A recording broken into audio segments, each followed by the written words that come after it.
ஆரம்பிச்சிடலாங்க. கிறிஸ்து இயேசுவுக்குள் அன்பா அழைக்கப்பட்ட அன்புக்குரிய சகோதர சகோதரிகளே, அனைவருக்கும் நம்முடைய பிதாவாகிய தேவனாலும் கர்த்தராகிய இயேசு கிறிஸ்துவினாலும் கிருபையும் சமாதானம் உண்டாவதாக அன்பின் வாழ்த்துக்கள் தெரிவித்துக் கொள்கிறேன். இன்றைக்கு இந்த மாலை நேர கூட்டத்துக்கு ஆரம்பமாக நம்முடைய அன்பு சகோதரர் கார்த்திகேயன் அவர்கள் நம்ம ஜெபத்திலே வழிநடத்துவார்.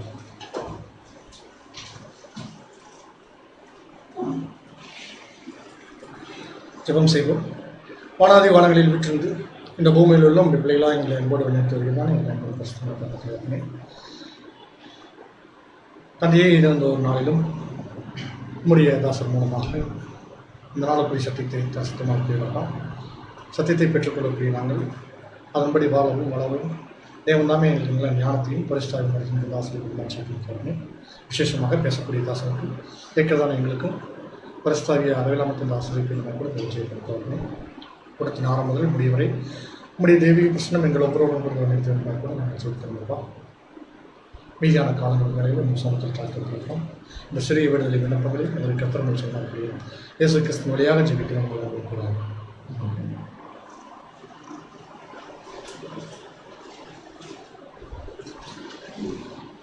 கிறிஸ்துவுக்குள் அன்பான சகோதர சகோதரிகளே, நம்முடைய பிதாவாகிய தேவனின் அளவற்ற கிருபை நிமித்தமாக ஒவ்வொரு நாளும் மாலை வேளையிலே தேவனுடைய சத்திய வார்த்தைகளை நாம் தியானித்துக் கொண்டு வருகின்றோம். அதன் அடிப்படையில் இன்றைக்கும் ஒரு சத்திய பாடம் நாம் தியானிக்க இருக்கிறோம். நம்முடைய அன்பு சகோதரர் டேனியல் அவர்கள் நம்முடைய சத்திய வார்த்தையை பகிர்ந்து கொள்வார். அவர் எடுத்துக்கொண்ட தலைப்பு ஒய் கொஸ்டின்ஸ், ஏன் கேள்விகள். ஏன் கேள்வியின் தலைப்பின் கீழ் நம்ம சகோதரர் கேள்வியை கேட்டு அதுக்குரிய சத்திய வார்த்தைகளை நம்மிடம் பகிர்ந்து கொள்வார்.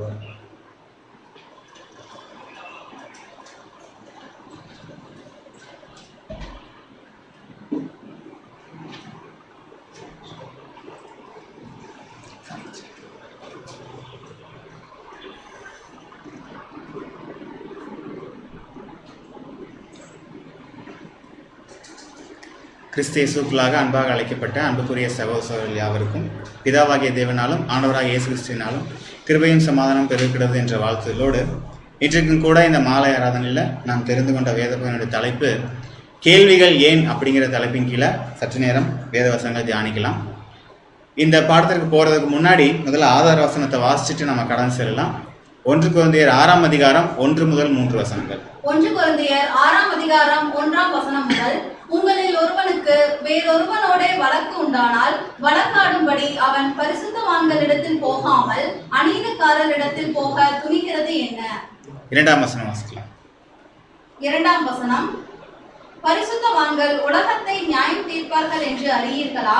உலகம் உங்களால் நியாயம் தீர்க்கப்படுவதாய் இருக்க அற்ப வழக்குகளை தீர்க்க நீங்கள் அபாத்திரரா? 3ஆம் வசனம், தேவதூதர்களையும் நியாயம் தீர்ப்போம் என்று அறியீர்களா? அப்படி இருக்க இந்த ஜீவனுக்கேற்றவைகளை நீங்கள் தீர்த்து கொள்ள கூடாதிருக்கிறது எப்படி? இந்த பாடத்தினுடைய ஆதார வசனம் என்னன்னு சொல்லி பார்த்தீங்கன்னா, அப்போஸ்தலனாகிய பவுல் கொரிந்திய சபைக்கு எழுதின 1ஆம் நிருபத்தில் இந்த ஒரு அதிகாரத்தில் பார்த்தீங்கன்னா தொடர்ந்து 3 வசனங்கள்லையுமே கண்டினியூஸாக என்ன பண்ணிட்டு இருக்காருன்னா கொஸ்டின்ஸ் கேட்டுகிட்டே இருக்காரு. எதற்காக இந்த கொஸ்டின்ஸ் எல்லாம் கேட்குறாரு அப்படிங்கிறத குறித்து நம்ம ஒரு சில நேரங்கள் பார்க்கலாம். பட் பாடம் முழுவதும் நம்ம என்ன பண்ண போகிறது இல்லைன்னா இந்த ஒரு கான்செப்ட் குறித்து பார்க்க போகிறது இல்லை. இது ஒரு எக்ஸாம்பிள், ஒய் கொஸ்டின்ஸுக்கான ஒரு எக்ஸாம்பிளாக நம்ம என்ன பண்ணுறோம்னா இந்த ஒரு வசனங்களை கூட நம்ம கவனிக்கிறோம். முதல்ல நம்ம பார்த்தோம் அப்படின்னு சொல்லி பார்த்தீங்கன்னா, உங்களில் ஒருவனுக்கு வேறொருவனே வழக்கு உண்டானால் வழக்காடும்படி அவன் பரிசுத்தவான்களிடத்தில் போகாமல் அநீதிக்காரரிடத்தில் துணிகிறது என்ன அப்படின்னு சொல்லி கேட்குறாரு. இது ஃபர்ஸ்ட் கொஸ்டின். ஃபர்ஸ்ட் கொஸ்டின் என்ன பண்ணிட்டாருன்னா ரொம்ப ஜென்ரலாக ஒரு கொஸ்டின் சொல்லிட்டார். செகண்ட் கொஸ்டின் கூட கவனிச்சோம் அப்படின்னு சொல்லி பார்த்தீங்கன்னா, பரிசுத்தவான்கள் உலகத்தை நியாயம் தீர்ப்பார்கள் என்று அறியீர்களா அப்படிங்கிறாரு. இது அடுத்த கொஸ்டின். ஸோ கண்டினியூவா என்னன்னு பார்த்தீங்கன்னா மொத்தமாக ஒரு 5 கொஸ்டின்ஸை இந்த 3 வசனத்தில் அடக்கியிருக்காரு. எதனால கொஸ்டின்ஸ் கேட்குறாரு அப்படிங்கிறத நம்ம இன்ட்ரோடக்ஷனாக பார்க்க போகிறோம். இப்போ இவங்களுக்கு என்ன தெரியல அப்படின்னு சொல்லி பார்த்தீங்கன்னா, பரிசுத்தவான்கள் உலகத்தை நியாயம் தீர்க்க போறாங்கன்னு தெரியாதா, இல்லை இவர் சொல்லி கொடுக்குறாரா? கண்டிப்பா இவங்களுக்கு முதல்ல என்ன பண்ணியிருப்பார், சொல்லி கொடுத்துருப்பார். எதற்காக மறுபடியும் இந்த இடத்துல இன்சிஸ்ட் பண்றாருன்னு சொல்லி பார்த்தீங்கன்னா, அந்த ஒரு விஷயத்த மறந்துட்டு என்ன பண்றாங்கன்னா அற்ப வழக்குகளுக்கு எங்க போறாங்க, அநீதக்காரரிடத்தில் போறாரு அப்படின்னு சொல்லி பார்க்கணும். ஸோ அப்போ இவங்களுக்கு என்ன புரிய வைக்கணும் அப்படின்னா, பரிசுத்தவான்கள் உலகத்தை நியாயம் தீர்ப்பாங்க, அது நீங்க தான். நீங்க என்ன பண்ண போறீங்கன்னா உலகத்தை நியாயம் தீர்க்க போறீங்க. அப்படி இருக்கும்போது நீங்க என்ன பண்ணிட்டு இருக்கீங்கன்னா உங்களுடைய வழக்குகளை கொண்டு போய் உலகத்தார் இடத்தை கொடுத்துட்டு இருக்கீங்கன்னு சொல்லி புரிய வைக்கிறதுக்காக இவர் என்ன பண்றாருன்னா கொஸ்டின்ஸ் அங்க ரைஸ் பண்றாருன்னு சொல்லி பாக்குறோம். ஸோ இதற்கு இன்னொரு வே கூட இருக்கு. நேரடியாக என்ன பண்ணியிருக்கலாம், பரிசுத்தவான்கள் உலகத்தை நியாயம் தீர்ப்பாங்க, அதனால என்ன பண்ணாதீங்க, போகாதீங்க அப்படின்னு சொல்லியிருக்கலாம். இவரே கொஸ்டின்ஸா அடிக்கடி வைக்கிறாரு. நீங்கள் அபாத்தர்றான்னு கேட்கிறாரு, உங்களுக்கு திராணி இல்லையான்னு கேட்கிறாரு. எதனால கொஸ்டின்ஸை முன் வைக்கிறாரு? ஆல்ரெடி சொல்லிட்டாரு. சொன்னது உங்களுக்கு என்ன பண்ணல, புரியல. மறுபடியும் என்ன பண்ணிட்டு இருக்கேன்னா சொல்றேன், இப்போ நீங்க புரிஞ்சுக்கணும் அப்படின்னா நான் என்னதான் பண்ணி ஆகணும், உங்ககிட்ட அந்த கொஸ்டின்ஸை முன் வச்சாதான் ஆகும் அப்படின்னு சொல்லி பார்க்கறோம். அதனாலதான் என்ன பண்றாருன்னா ஸ்ட்ராங்கா கொஸ்டின்ஸ்ல முன் வச்சு போறாருன்னு சொல்லி பார்க்கறோம். இதுக்கும் அல்டிமேட்டா என்ன சொல்றாருன்னா தேவ தூதர்களையும் நம்ம நியாயம் தீர்க்க போறோம் அப்படின்னு சொல்றாரு. ஸோ அந்த விஷயத்தினுடைய இம்பாக்ட் என்ன பண்ணணும் அப்படின்னா கொரிந்து சபைக்கு புரியணுங்கிறதுக்காக அடுத்தடுத்து இவர் என்ன பண்ணிட்டு இருக்காருன்னா கொஸ்டின்ஸை வச்சுக்கிட்டே இருக்காருன்னு சொல்லி பார்க்குறோம். ஸோ இதுதான் நம்ம இந்த பாடத்துக்கு பார்க்கக்கூடிய ஒரு இன்ட்ரடக்ஷன் சொல்லி பார்க்குறோம். அப்போ ஒரு கொஸ்டின் கேட்குறாங்க அப்படின்னா என்ன இருக்கணும் அப்படின்னா அந்த கான்செப்டுக்குரிய புரிதல் வேணும். அதுக்காக என்ன பண்றாருன்னா அப்போஸ்தலனாகிய பவுல் கொஸ்டின் கேட்குறாருன்னு சொல்லி பார்க்குறோம். ஆனா நம்ம இந்த பாடத்திற்கு எடுத்துக்கொண்ட கான்செப்ட் யாருன்னு சொல்லி பார்த்தீங்கன்னா நம்மளுடைய ஆண்டவராகிய இயேசு கிறிஸ்து தன்னுடைய முதலாம் வருகையில வந்திருந்தப்போ அவர் சந்திச்ச இன்சிடென்ட்ஸ், அவர்கிட்ட வந்த கொஸ்டின்ஸ், அதற்கு அவர் ஆப்போசிட்டா என்ன கொஸ்டின்ஸ் பதில் சொன்னாரா இல்ல கேள்வி கேட்டாரா, எதனால் அந்த கேள்விகள் கேட்கப்பட்டதுங்கிறத கூட நம்ம என்ன பண்ண போறோம்னா இந்த பாடத்துல நம்ம கவனிக்க போறோம் அப்படின்னு சொல்லி பார்க்குறோம். ஸோ மறுபடியும் நம்ம ஞாபகப்படுத்திக்கலாம் எதனால கேள்வி அப்படின்னு சொல்லி பார்த்தீங்கன்னா ஒருத்தருக்கு ஒரு விஷயம் புரிய வைக்கணும் அப்படின்னா நேரடியாக பதில் சொல்றதை விட கேள்வி கேட்டு அதற்கான பதில அவங்கள சிந்திக்க வைக்கிறது ஒரு அட்வான்டேஜா இருக்கும் அப்படின்னு சொல்லி பார்க்குறோம். ஸோ அதனால என்ன பண்றாங்கன்னா கேள்வி கேட்டு பதில் சொல்றாங்கன்னு சொல்லி பார்க்குறோம். ஸோ இப்போ முதல்ல ஃபர்ஸ்ட் நம்ம என்ன பண்ணலாம்னா இன்சிடென்ட்ஸ்குள்ள கடந்து செல்லலாம். மத்தேயு 22:15 மத்தேயு 22:15 அப்பொழுது பரிசேயர் போய் பேச்சிலே அவரை அகப்படுத்தும்படி யோசனை பண்ணி. ஸோ இதுதான் முதல் இன்சிடென்ட். என்ன பண்றாங்கன்னு சொல்லி பாத்தீங்கன்னா ஆண்டவராகிய இயேசு கிறிஸ்துவை பேச்சிலே அகப்படுத்துறதுக்காக யோசனை பண்ணி பரிசேயர் என்ன பண்றாங்க போறாங்கன்னு சொல்லி பாக்குறோம். பரிசேயர் எதற்காக போய் பேச்சில ஆண்டவராகிய இயேசு கிறிஸ்துவை அகப்படுத்தணும்னு சொல்லி பாத்தீங்கன்னா இவங்களுடைய செய்கைக்கும் ஆண்டவராகிய இயேசு கிறிஸ்துவின் போதனைக்கு என்ன இருக்கு, வித்தியாசம் இருக்கு. ஜஸ்ட் ஆப்போசிட்டா இருக்கிறனால ஏதோ வகையில என்ன பண்ணிடணும் பேச்சில் அகப்படுத்தினுங்கிறதுக்காக பரிசேயர் ட்ரை பண்றாங்க. அப்படி ட்ரை பண்ற ஒரு இன்சிடென்ட் தான் என்னன்னு சொல்லி பாத்தீங்கன்னா இந்த இன்சிடென்ட் மத்தேயு 22:16 மத்தேயு 22:16 தங்கள் சீஷரையும் ஏரோதியரையும் அவரிடத்தில் அனுப்பினார்கள். அவர்கள் வந்து போதகரே நீ சத்தியம் உள்ளவர் என்றும் தேவனுடைய மார்க்கத்தை சத்தியமாய் போதிக்கிறவர் என்றும் நீர் முகதாட்சண்யம் இல்லாதவராகையால் எவனை குறித்தும் உமக்கு கவலை இல்லை என்றும் அறிந்திருக்கிறோம். சோ இப்போ என்ன பண்றாங்கன்னா பேச்சில் அகப்படுத்துறதுக்கு வர்றாங்க. பேச்சில் அகப்படுத்துற மாதிரி தெரியல. இவங்க என்ன சொல்லிட்டு இருக்காங்கன்னா ஆண்டவராகிய இயேசு கிறிஸ்துவை புகழ்ந்துட்டு இருக்காங்க. என்ன மாதிரியான புகழ்ச்சின்னு சொல்லி பார்த்தீங்கன்னா நீர் சத்தியம் உள்ளவர் என்றும் நீர் தேவனுடைய மார்க்கத்தை சத்தியமாய் போதிக்கிறவர் என்றும் சொல்லிட்டு கடைசியா என்ன சொல்றாங்கன்னா நீர் முகதாட்சண்யம் இல்லாதவர் ஆகையால் அப்படிங்கிறாங்க. அப்போ 3 விஷயமே நம்ம கவனிச்சு பார்த்தோம்னு சொல்லி பார்த்தீங்கன்னா எல்லாத்துலேயுமே என்ன இருக்குங்க, ஒரு விதமான நம்மளுடைய லாங்குவேஜ் சொல்லணும்னா ஐஸ் வைக்கிறது இருக்கு. என்ன ஐஸ் வைக்கணும், ஆண்டவராகிய இயேசு கிறிஸ்துவை ஐஸ் வச்சு இவங்க என்ன பண்ண போறாங்க, ஒரு பிரயோஜனமே கிடையாது. இவங்களுக்கு என்னன்னு சொல்லி பார்த்தீங்கன்னா அவருடைய பேச்சில் இவங்களை அகப்படுத்தணும். என்ன பண்ணணும், தனக்கு ஏற்ற மாதிரி அவர் என்ன பண்ணணும்னா அவருடைய போதனையை சொல்லணும். அதுக்காக என்ன பண்ணலாம்னா ஃபர்ஸ்ட் என்ன பண்ணிக்கலாம், அவரை புகழ்ந்து பேசலாம்னு சொல்லி ட்ரை பண்றாங்க. ட்ரை பண்ணி தான் என்ன சொல்றாங்கன்னா நீர் முகதாட்சண்யம் இல்லாதவர். ஏன் முகதாட்சண்யம் இல்லாதவர்னு சொல்லி பார்த்தீங்கன்னா அவருடைய சீஷருக்கு ஒரு மாதிரியும் நமக்கு ஒரு மாதிரி என்ன பண்ண மாட்டார், சொல்ல மாட்டாருங்கிறதுக்காக ஒரு சில எக்ஸ்பிளேஷனை கொடுத்துட்டு உள்ள போறாங்கன்னு சொல்லி பார்க்குறோம். உள்ள போகும்போது என்ன சொல்றாங்கன்னா ஃபர்ஸ்ட் கொஸ்டினே இப்படி வைக்கிறாங்க. 17 கூட வாசிக்கலாம். மத்தேயு 22:17 ஆதலால் உமக்கு எப்படி தோன்றுகிறது, ராயனுக்கு வரி கொடுக்கிறது நியாயமோ அல்லவோ, அதை எங்களுக்கு சொல்லும் என்று கேட்டார்கள். ஃபர்ஸ்ட் கொஸ்டினை எப்படி வைக்கிறாங்கன்னா ராயனுக்கு வரி கொடுக்கிறது நியாயமோன்னு கேட்கிறாங்க. அப்போ இந்த கொஸ்டினுக்கான இன்ட்ரோடக்ஷன் தான் ஃபர்ஸ்ட் வசனம் 16 என்ன வசனம்னு சொல்லி பார்த்தீங்கன்னா ஒரு புகழ்ச்சியை கொடுக்குறாங்க. புகழ்ச்சியை கொடுத்தா என்ன பண்ண மாட்டாங்க, ராயனுக்கு விரோதமா பேசுறதுக்கு பயப்படுவாரு, இல்லைன்னா என்ன பண்ணிடுவார் பேசிடுவாரு. ரெண்டுல ஏதோ ஒண்ணு நடக்கும். பேச பயப்பட்டாருன்னா என்ன பண்ணிடலாம், நீ சத்தியம் இல்லாதவர்னு சொல்லிடலாம். பேசிட்டாருன்னா உடனே ராயனுக்கு விரோதமா என்ன பண்ணிட்டாரு பேசிட்டாருன்னு சொல்லி கேஸ் போட்டுடலாம்னு சொல்லி என்ன பண்ணிட்டாங்க முடிவு பண்ணிட்டாங்கன்னு சொல்லி பார்க்குறோம். ஸோ இப்படி முடிவு பண்ணதுக்கு அப்புறம் கேட்குற கொஸ்டின் தான் ராயனுக்கு வரி கொடுக்கிறது நியாயமோ அல்லவோங்கிறாங்க. ஸோ அப்படி கொஸ்டின் கேட்ட உடனே ஆண்டவராகிய இயேசு கிறிஸ்துவோட பதில் என்னவா இருந்திருக்கணும்? ஸோ இப்போ ஜென்ரலாக பார்த்தோம்னா நம்ம பதில் என்னவா இருந்திருக்கணும்னா நியாயம் இல்லை, இது ரெண்டும் தான். ஏன்னா அவங்களே ஆப்ஷன் கொடுத்துட்டாங்களே, நியாயமோ அல்லவோ, இது ரெண்டுல ஏதாவது ஒரு ஆன்சர் எங்களுக்கு சொல்லுங்கிறாங்க. நம்ம என்ன பண்ணி ஆகணும்னா இந்த சுச்சுவேஷன்ல ஏதோ ஒரு பதில் தான் சொல்லி ஆகணும். நியாயம்னு சொல்லணும், இல்லை நியாயம் இல்லைன்னு சொல்லிடணும். ரெண்டு சொன்னாலுமே என்ன ஆகும்? இந்த டைம்ல ஆண்டவராகிய இயேசு கிறிஸ்துவை பேச்சில் அகப்படுத்திடுவாங்க, அவங்க வின் பண்ணிடுவாங்க. ஆனா அவங்க என்ன பண்ணக்கூடாதுன்னா இந்த இடத்துல வின் பண்ணிட்டாங்கன்னா ஆண்டவராகிய இயேசு கிறிஸ்து வந்ததுக்கான நோக்கம் இங்க மாறி இருக்கும் அப்படின்னு சொல்லி பார்க்குறோம். ஸோ அப்போ ஆண்டவராகிய இயேசு கிறிஸ்து என்ன பண்ணணும்னா இந்த கான்செப்டை அவங்களுக்கு புரிய வைக்கணும். ஆனா பதில் சொல்ல மாட்டார். பதில் சொல்ல என்ன பண்ணிட்டு இருப்பாங்க? அடுத்தடுத்து வேற கொஸ்டின்ஸ் வந்துட்டே இருக்கும். அந்த ஒரு கான்வர்சேஷனுக்கு முடிவு கிடைக்காது. அதனால முடிவு பண்ணி ஆண்டவராகிய இயேசு கிறிஸ்து ஒரு கொஸ்டின் கேட்கிறார். 18ஆம் வசனம் வாசிக்கலாம். 18ஆம் வசனம், இயேசு அவர்கள் துர்க்குணத்தை அறிந்து, மாயக்காரரே, நீங்கள் என்னை ஏன் சோதிக்கிறீர்கள்? சோ இதான் ஃபர்ஸ்ட் கொஸ்டின். நியாயம்னு சொல்லல, அநியாயம்னு சொல்லல, நீங்கள் என்னை ஏன் சோதிக்கிறீர்கள் சொல்றாரு. அப்போ சோதிக்கதான் வந்திருக்காங்கன்னு ஃபர்ஸ்ட் என்ன பண்ணிட்டார்? கண்டுபிடிச்சிட்டார். நீங்க சோதிக்க வந்திருக்கீங்க எனக்கு தெரியுங்கிறத என்ன பண்ணிட்டார்? அவங்க கிட்ட சொல்லிட்டு தான் அடுத்த ஆன்சர் கொஸ்டின் கேட்கிறார். 19ஆம் வசனம். 19ஆம் வசனம், வரி காசை எனக்கு காண்பியுங்கள் என்றார். அவர்கள் ஒரு பணத்தை அவரிடத்தில் கொண்டு வந்தார்கள். சோ இங்கதான் நம்ம ஒரு விஷயம் நோட் பண்ணி பார்க்கணும். நம்ம கிட்டே இந்தியன் ருபீஸ் இருக்கு. இந்தியன் ருபீஸ்ல டாக்ஸ் கட்டுறதுக்கு ஏதாவது ருபீஸ் தனியா இருக்கா? இல்ல நம்ம செலவு பண்றதுக்கு தனியா ருபீஸ் இருக்கா? இல்ல. ஆனா இங்க ஆண்டவராகிய இயேசு கிறிஸ்து என்ன கேட்கிறார்? வரி காசை எனக்கு காண்பியுங்கிறார். அப்ப வரி காசுன்னு தனியா ஏதாவது இருக்கா? வரி காசுன்னு தனியா எந்த காசுமே கிடையாது. எந்த ஒரு நாட்டிலுமே என்ன இல்லைங்க, ரெண்டு டிஃப்ரெண்ட் வச்சிருக்க மாட்டாங்க. அப்போ இவர் என்ன கேட்கிறாருன்னா, வரி செலுத்த போறீங்க, எந்த பணத்தை செலுத்த போறீங்க? ஏன்னா வரி தானே கொண்டு போறீங்க. அப்போ அந்த வரி பணத்தை என்ன பண்ணுங்க, என்கிட்ட காமிங்கிறாரு.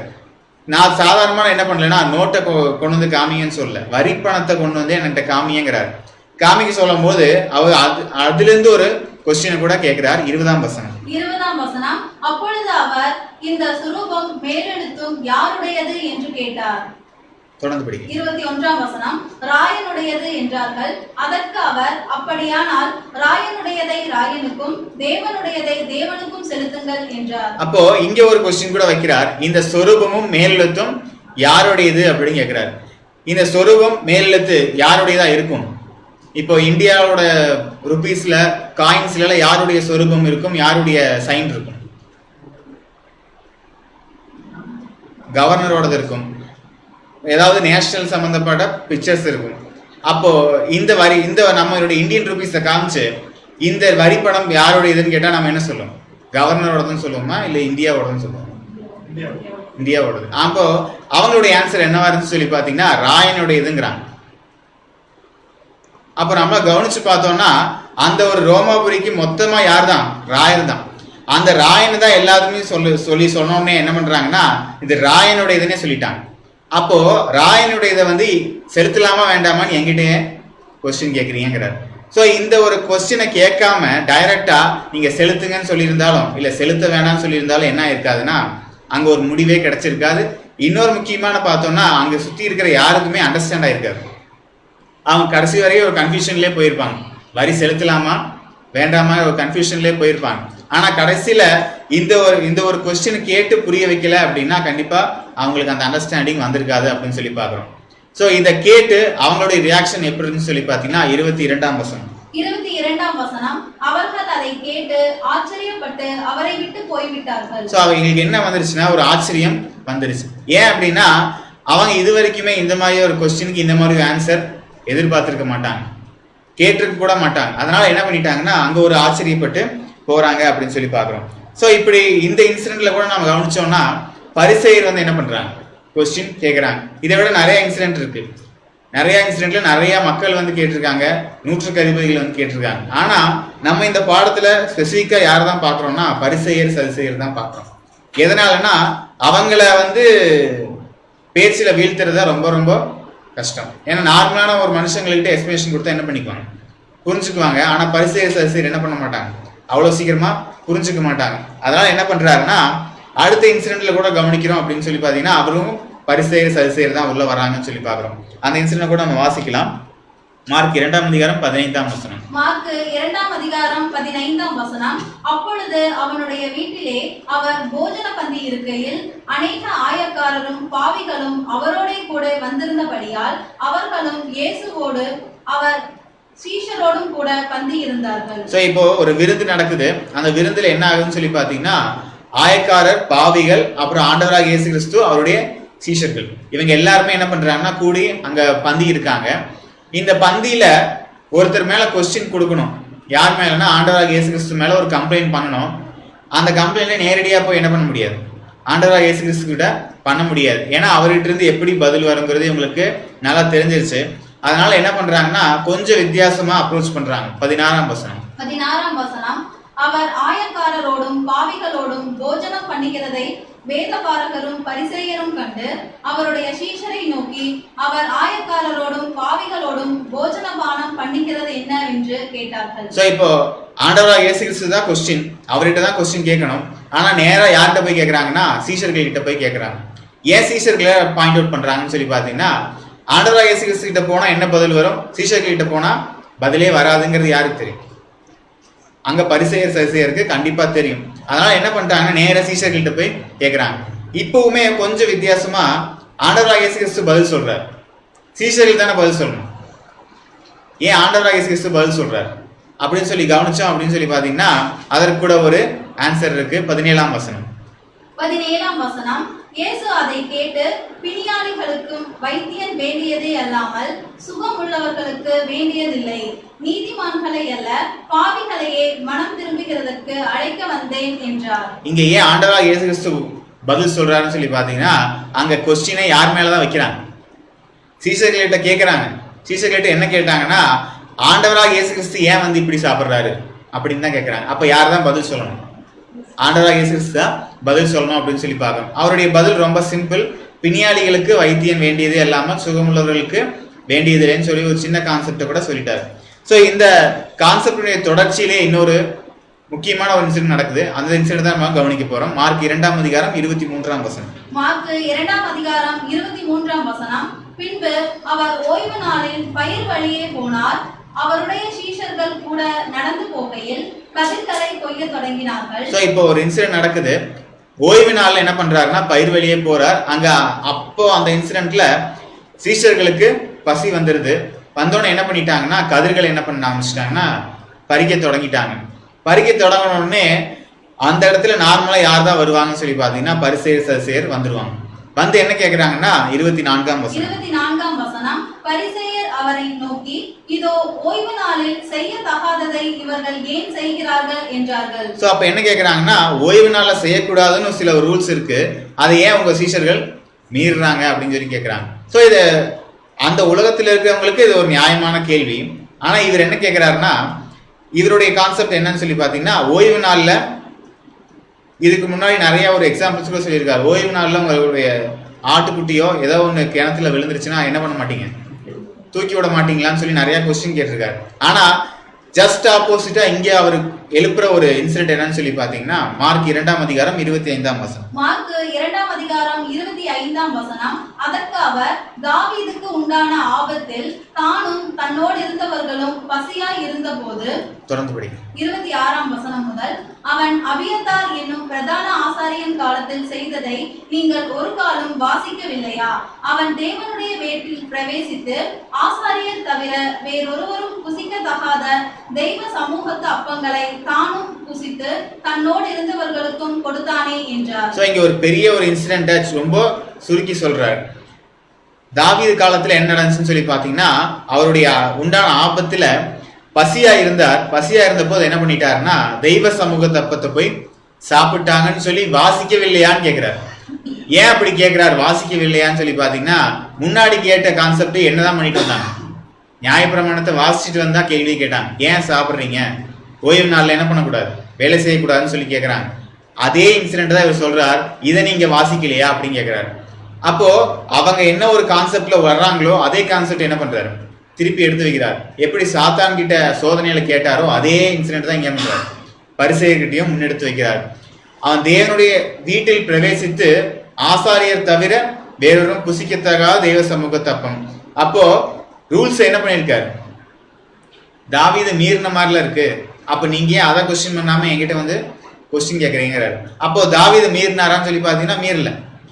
இந்த இடத்துல சீஷர்கள் மீறினாரான்னு சொல்லி பார்த்தீங்கன்னா இல்லை. ரெண்டுலையுமே என்ன ஒரு கான்செப்ட்னா காமனான ஒரு விஷயம் இருக்கு.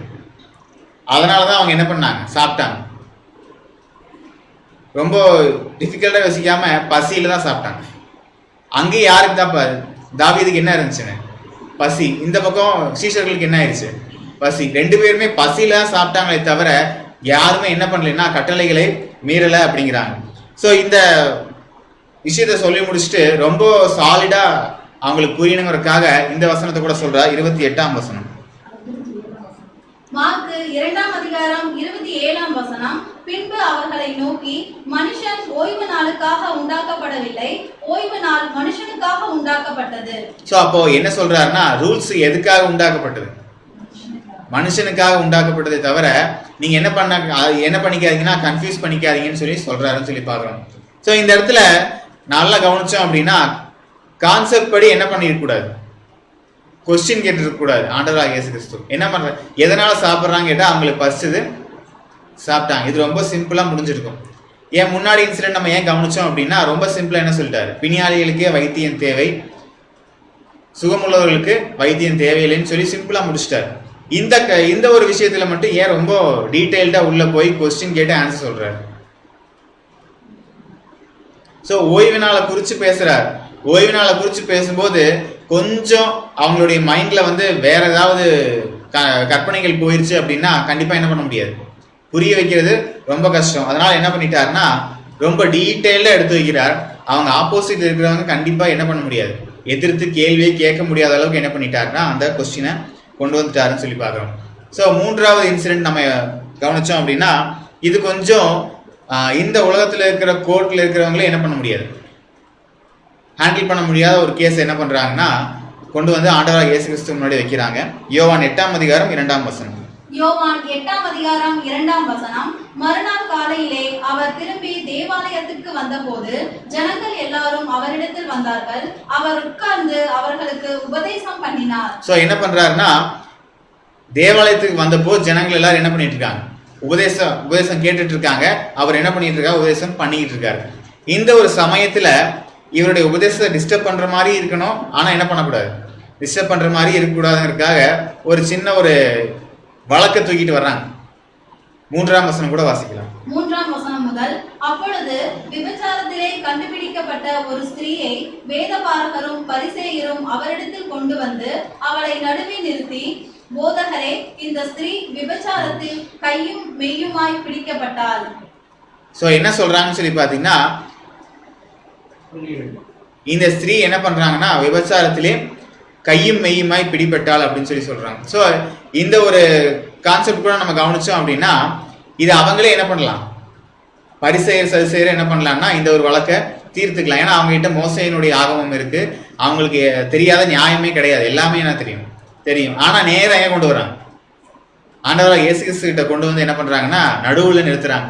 நடுவுல நிறுத்திட்டு என்ன பண்றாங்கன்னா இந்த ஸ்திரீ வந்து என்ன பண்ணிட்டாங்க, கையும் மெய்யுமாய் பிடிபட்டாள் அப்படிங்கிறாங்க. அப்போ அந்த இடத்துல ஆண்டவராகிய இயேசு கிறிஸ்து கிட்ட ஆப்போசிட்டா எக்ஸ்பிளனேஷன் வரக்கூடாது. என்னதான் வரணும்னா பரிசேயருக்கு சப்போர்ட்டா தான் வேர்ட்ஸ் வரணும். அதுக்காக என்ன பண்றாங்கன்னா கையும் மெய்யுமாய் பிடிபட்டாள் அப்படின்ட்டாங்க. அப்போ இந்த இடத்துல விபச்சாரம் செய்யாதிருப்பாயாங்கிறது கட்டளை, அதை மீறிட்டாங்க இந்த ஸ்திரீ, இவங்களை என்ன பண்ணலாம் அப்படின்னு கேட்குறாங்க. ஆண்டவராகிய இயேசு கிறிஸ்துவை பொறுத்த வரைக்கும் என்ன பண்ணக்கூடாது, தண்டிக்க கூடாது. ஆனா ரூல்ஸ் படி என்ன பண்ணணும்னா தண்டிக்கணும். ஸோ இதுதான் அங்க ஆண்டவராகிய இயேசு கிறிஸ்துக்கு வச்ச சிச்சுவேஷன். அதுக்கு இன்னொரு அடிஷனல் பாயிண்ட் கூட என்னன்னு சொல்லி பார்த்தீங்கன்னா 5ஆம் வசனம். 5ஆம் வசனம். இப்படிப்பட்டவர்களை கல்லெறிந்து கொள்ள வேண்டும் என்று மோசே நியாயப்பிரமாணத்தில் நமக்கு கட்டளையிட்டிருக்கிறாரே, நீர் என்ன சொல்லுகிறீர் என்றார். ஸோ இன்னும் ஸ்ட்ராங்கா என்ன சொல்றாருன்னா கல்லெறிந்து கொள்ளணும்னு சொல்லிட்டு மோசையினுடைய ஆகமத்துல சொல்லியிருக்கு அப்படிங்கிறாங்க. நீர் என்ன சொல்லுகிறீன்னா அப்ப இவர் என்ன ஆப்போசிட்டாவா பேச போறாரு, ஆண்டவராகிய இயேசு கிறிஸ்து நியாயப்பிரமாணத்துக்கு ஆப்போசிட்டா பேச போறது இல்லை. ஆனா இங்க என்ன பண்றாங்கன்னா நியாயப்பிரமாணத்துல இருக்கு, நீங்க என்ன சொல்ல போறீங்க அப்படின்னு கேட்ட உடனே அங்க ஆண்டவராகிய இயேசு கிறிஸ்து செய்யறது ஒரு சின்ன ஒரு சொல்றது பாத்தீங்கன்னா ஆப்போசிட்ல இருக்கிறவங்க என்ன நடக்குதுன்னே தெரியாத அளவுக்கு கன்ஃபியூஸ் ஆகணும். அதுக்காக என்ன பண்றாருன்னா தரையில குனிஞ்சு எழுதிட்டு இருக்காரு அப்படின்னு சொல்லி பார்க்கணும். ஸோ இதை பார்த்த உடனே என்னன்னு சொல்லி பார்த்தீங்கன்னா அவங்களுக்குலாம் ரொம்ப வந்த விஷயம் என்ன, இவர் என்ன பண்ணிட்டு இருக்காருன்னு சொல்லி என்ன பண்ணிட்டாங்க, கன்ஃபியூஸ் ஆகி என்ன பண்றாங்கன்னா அடுத்தடுத்து என்ன பண்ணிட்டு இருக்காங்க, கேட்டுக்கிட்டே இருக்காங்க. ஆனா இவர் என்ன பண்ணலன்னா எதற்குமே ரெஸ்பான்ஸ் பண்ணவே இல்லை. 6ஆம் வசனம் கூட வாசிக்கலாம். யோவான் 8ஆம் அதிகாரம் 6ஆம் வசனம். அவர் மேல் குற்றம் சுமத்துவதற்காக காரணம் உண்டாகும் பொருட்டு அவரை சோதிக்கும்படி இப்படி சொன்னார்கள். இயேசுவோ குனிந்து விரலினால் தரையிலே எழுதினார். ஸோ என்ன பண்றாங்கன்னா இந்த ஒரு கான்செப்டை புரிஞ்சுட்டு தான் என்ன பண்ணிட்டார், இது ஃபர்ஸ்ட் என்ன பண்ணக்கூடாது, பதில் சொல்லக்கூடாதுன்னு என்ன பண்ணிட்டாருன்னா தரையில என்ன பண்றாருன்னா எழுதிட்டு இருக்காருன்னு சொல்லி பார்க்குறோம். இதை சரி எழுதிட்டு இருக்காரு என்ன பண்ணலாம், இவர்கிட்ட கேட்டு பிரயோஜனம் இல்லைன்ட்டு அவங்க என்ன பண்ணல, திரும்பி போல. அவங்களுடைய வந்த நோக்கம் என்ன, ஆண்டவராகிய கிறிஸ்துவை பேச்சில் அகப்படுத்தணும். அதுக்காக என்ன பண்ணலாம், இன்னும் கொஞ்சம் ப்ரெஷர் கொடுத்தா என்ன பண்ணிடுவாருன்னா அவர் நம்ம வழிக்கு வந்துடுவாருன்னு சொல்லி என்ன பண்றாருன்னா 7ஆம் வசனம் கூட வாசிக்கலாம். 7ஆம் வசனம். அவர்கள் ஓயாமல் அவரை கேட்டுக்கொண்டிருக்கையில் அவர் நிமிர்ந்து பார்த்து, உங்களில் பாவம் இல்லாதவன் இவள் மேல் முதலாவது கல்லெறிய கடவன் என்று சொல்லி அவர் மறுபடியும் குனிந்து தரையிலே எழுதினார். ஸோ என்ன பண்ணிட்டாருன்னா ஓயாமல் கேட்டுக்கொண்டே இருந்தாங்களாம். அந்த ஓயாமல்ங்கிற வேர்டு எப்படி இருக்குன்னா, சரி என்ன ஓயாமல்னா என்ன தொடர்ந்து கேட்டுட்டே இருந்திருப்பாங்க, அப்படிலாம் கிடையவே கிடையாது. காது கிட்ட வந்து என்ன பண்ணிட்டு இருந்திருக்கான், கத்திட்டே இருந்தா எப்படி இருக்கும், சொல்லுங்க சொல்லுங்க சொல்லுங்க சொல்லுங்க சொல்லுங்க சொல்லிட்டே இருந்தா அவங்க என்ன பண்ணுவாங்க, ஒரு வகையில அதை சொல்ற இருங்க அப்படின்னு சொல்லி என்ன பண்ணிடலாம். ஆனா அந்த இடத்துல கூட ஆண்டவராகிய இயேசு கிறிஸ்து என்ன ஆகலை, ரொம்பலாம் டென்ஷன் ஆகிக்கல. நிமிர்ந்து பார்த்து என்ன சொல்றாருன்னா, உங்களில் பாவம் இல்லாதவன் என்ன பண்ணலாம், முதலில் கல்லெறிய கடவன் சொன்ன உடனே சொல்லிட்டு இவன் என்ன பண்ணிட்டார், மறுபடியும் அவருடைய வேலையை பார்க்க ஆரம்பிச்சு. பார்த்த உடனே இவங்களுக்கு என்ன ஆயிடுச்சுன்னா இல்லாத ஒரு விஷயத்த வெளியே கொண்டு வர்றாரு. பரிசேய சதுசேயருக்கு ஒரு விஷயம் டிஃபால்ட்டாவே இல்லை, ஆனா அதை வெளியே கொண்டு வர்றாரு. என்ன விஷயம்னு சொல்லி பார்த்தீங்கன்னா 9ஆம் வசனம். 9ஆம் வசனம். அவர்கள் அதை கேட்டு தங்கள் மனசாட்சியினால் கடிந்து கொள்ளப்பட்டு பெரியோர் முதல் சிறியோர் வரைக்கும் ஒவ்வொருவராய் போய்விட்டார்கள். இயேசு தனித்திருந்தார், அந்த ஸ்திரீ நடுவே நின்றாள். ஸோ இவங்களுக்கு இல்லாத ஒரு விஷயம் வெளியே வந்துருச்சு. என்ன விஷயம்னு சொல்லி பார்த்தீங்கன்னா மனசாட்சி என்ன ஆயிடுச்சு, வெளியே வந்துருச்சு. வெளியே வந்தோடனே என்ன சொல்றாங்கன்னா மனசாட்சினால் கடிந்து கொள்ளப்பட்டு, அப்போ இவங்க மனசாட்சி என்ன ஆயிடுச்சு, இவங்களை உறுத்தின உடனே கிளம்பிட்டாங்க. கிளம்பும் போது பார்த்தீங்கன்னா யார் யாரெல்லாம் கிளம்பியிருக்காங்க, பெரியோர் முதல் சிறியோர். அப்போ யார் யாரெல்லாம் அடிக்க வந்திருக்காங்க, இப்போ என்ன சொல்றது, ஊர்ல யார் யாரெல்லாம் இருக்காங்களோ எல்லாம் பண்ணிட்டாங்க, எல்லாத்தையும் கூட்டிட்டு வந்திருக்காங்க அடிக்கிறதுக்கு. இதை கேட்ட உடனே எல்லாத்துக்குமே என்ன ஆயிடுச்சு, ஒரு சின்ன உறுத்தல் என்ன வந்து என்ன பண்ணிட்டாங்கன்னா எல்லாரும் கிளம்பி போயிட்டாங்கன்னு சொல்லி பார்க்குறோம். அந்த ஸ்திரீ என்ன ஆகலை, கிளம்பாம அங்கேயே நிற்கிறாங்க. கிளம்பாம நின்ன உடனே ஆண்டவராகிய இயேசு கிறிஸ்து அவருக்கு அந்த ஸ்திரீ கிட்ட ஒரு கொஸ்டின் கேட்கிறாரு. 10ஆம் வசனம் கூட வாசிக்கலாம். 10ஆம் வசனம். இயேசு நிமிர்ந்து அந்த ஸ்திரீயை தவிர வேறொருவரையும் காணாமல், ஸ்திரீயே, உன்மேல் குற்றம் சாட்டினவர்கள் எங்கே, ஒருவனாகிலும் உன்னை ஆக்கினிக்குள்ளாக தீர்க்கவில்லையா என்றார். சோ அப்போ ஆண்டவராகிய இயேசு கிறிஸ்து ஒரு ஸ்திரீ கிட்ட ஒரு கொஸ்டின் வைக்கிறார். இது எப்படி வைக்கிறாருன்னு சொல்லி பாத்தீங்கன்னா ரொம்ப டிஃபரெண்டா நம்ம யோசிச்சோம் அப்படின்னா, உன்னை அடிக்கிறதுக்கு வந்தாங்களே அந்த நீதிமான்கள் எங்கேன்னு கேட்கிறாரு. நீ பாவி, உன்னை அடிக்கிறதுக்கு வந்தவங்களே யாரு, நீதிமான்கள். அந்த நீதிமான்கள்லாம் எங்கே நான் பார்க்கணுங்கிறார். அப்படிதான் கேட்கிறார். உன்னை குற்றம் சாட்டினவர்கள் எங்கேன்னு கேட்கிறாரு. அப்போ குற்றம் சாட்டுறதுக்கு அவங்களே என்ன இல்லைங்க, தகுதி இல்லாதனால என்ன ஆயிட்டாருன்னா எல்லாரும் கிளம்பி போயிட்டாங்கன்னு சொல்லி பார்க்கிறோம். அதுக்கு 11ஆம் வசனம் கூட வாசிக்கலாம். 11ஆம் வசனம். அதற்கு அவள், இல்லை ஆண்டவரே என்றாள். இயேசு அவளை நோக்கி, நானும் உன்னை ஆக்கினிக்குள்ளாக தீர்க்கிறதில்லை, நீ போ, இனி பாவம் செய்யாதே என்றார். சோ அப்ப அவர் என்ன சொல்லிட்டார், அப்ப நானும் என்ன பண்ண மாட்டேன், உன்னை வந்து தண்டிக்க போறதில்லை, நீ என்ன பண்ணாதனா இனிமேல் பாவம் செய்யாதுன்னு சொல்லி மன்னிச்சு அனுப்பிடுறாருன்னு சொல்லி பார்க்குறோம்.